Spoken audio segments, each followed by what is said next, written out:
Hello everybody, Hellcrex here, and welcome to another Mercenary Thoughts from the Inner Sphere, episode 310. Well, today we're going to be talking about the Longbow.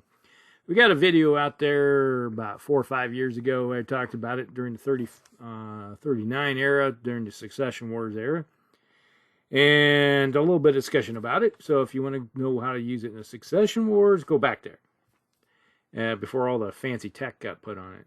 Now, this longbow is, did I say episode 310?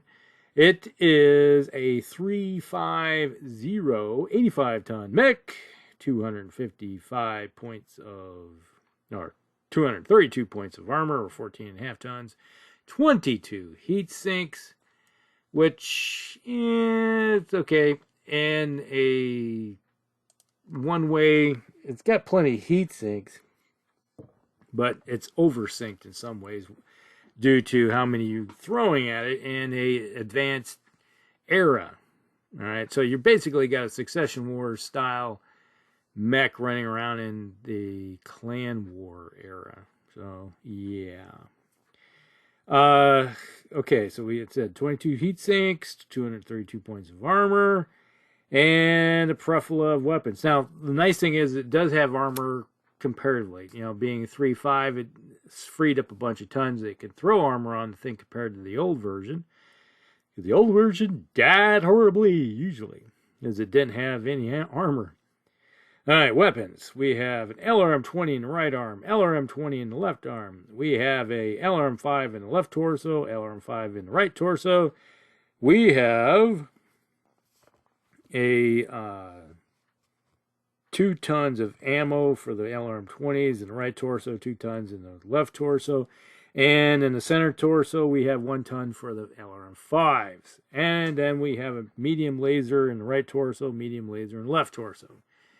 All right, so they sort of improved it by making it a little slower, going the cheap route, be able to get some armor on this thing and some heat sinks, which is a major improvement. What the previous version I think had 13 or something like that. So they basically gave it 9 heat sinks and some armor. So yeah, that's an improvement. Even though when they improved it, they could have easily gone with double heat sinks and then saved up a bunch more armor being tossed on. Could have thrown some ferrofibrous armor on it, which would have been nice. Okay, so there's some things you could do with it to help it out a bit. But overall, it's kind of an improvement. And makes it a little easier to do some damage downrange. Yeah, it's has a potential doing 50 damage downrange, but a lot of times with the LRM2, LRM5s, you can think about maybe using smoke or something if need be, or some type of go that route. But I'm not a big fan of having never have been a fan of having 2 different type of long range weapon systems that are LRMs. It's like, just make them the same, That'd been how I would have rolled with it. But it is what it is. Now, with this, you're still an assault mech. You're still moving around at 85 tons out of the 3.5.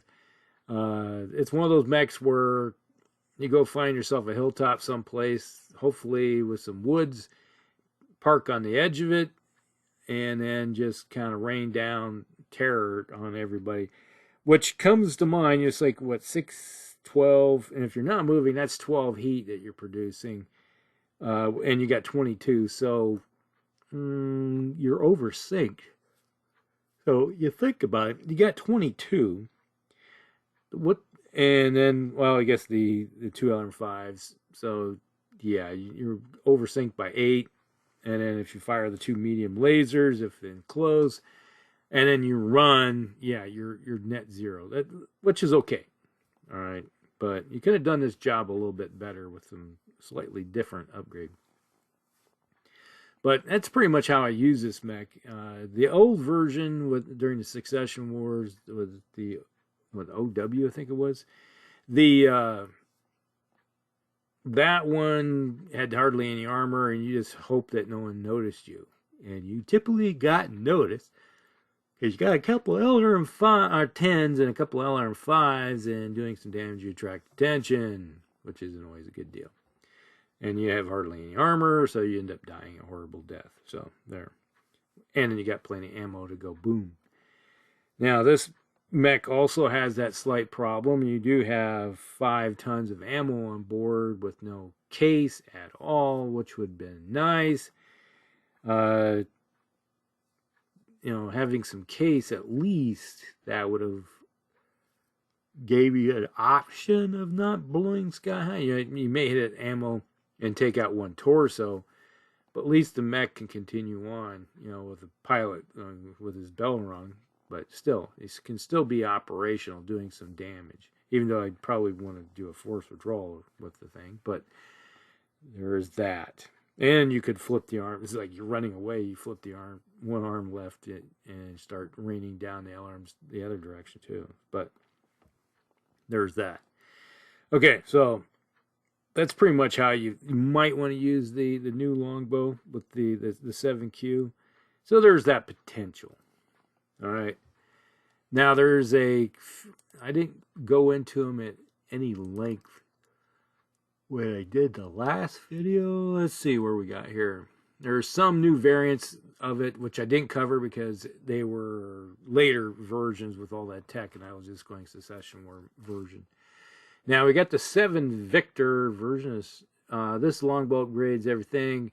Has an XL engine that weighs half as much. It removes the 2 LRM-5s and adds Artemis to the LRM-20s in case. Okay. And then it has 5 medium pulse lasers and has a single ER large laser. And that one comes in at 1800 battle value. And the standard one, the 7Q I just talked about, is get 1600. So it goes up by 200 just because you're adding more weapon systems because of the XLs. But I'm not overly a big fan of the XLs due to the fact that, well, you take a torso out, it's a dead mech. But at least they put case on board. The 5 pulse lasers, I'm not a big fan of pulse lasers. The Artemis is a nice addition. And then you got an ER large. So now you got a couple LRM 20s with Artemis and a large laser. So your damage output is not decreased at long ranges. Comparatively, you're only losing 2 hexes, so that's kind of a minor loss with 2 damage. So that's like, I could live with that per se. 5 medium pulse lasers, you got a lot of weapons tonnage wrapped up into something that doesn't go out very far. So yeah, that's something I would consider changing. Then we got the 8C downgrading to a smaller engine. So now it's a 3.5. And then additional armor, weapons, and heat sinks. So basically, you're just changing everything. Kind of what you have with the 7Q. Then we got the 8V Victor. This one introduced during the Jihad. This one has 3 medium pulse, removes 3 medium pulse lasers, and installed 2 Arrow 4 launchers with 10 rounds of ammunition per launcher. And we kind of talked about this one having mobile mech artillery. You're probably better off with vehicles with Arrow 4, but if you want to go that route, you know, at 1800 battle value, you could carry around a couple LRM or Arrow 4 systems. Go that route. And then you have the ER large laser and 2 medium pulse lasers for your close-in defense. So you're basically looking at the 7V, but now it's Arrow 4 system. So yeah, it is useful. Okay.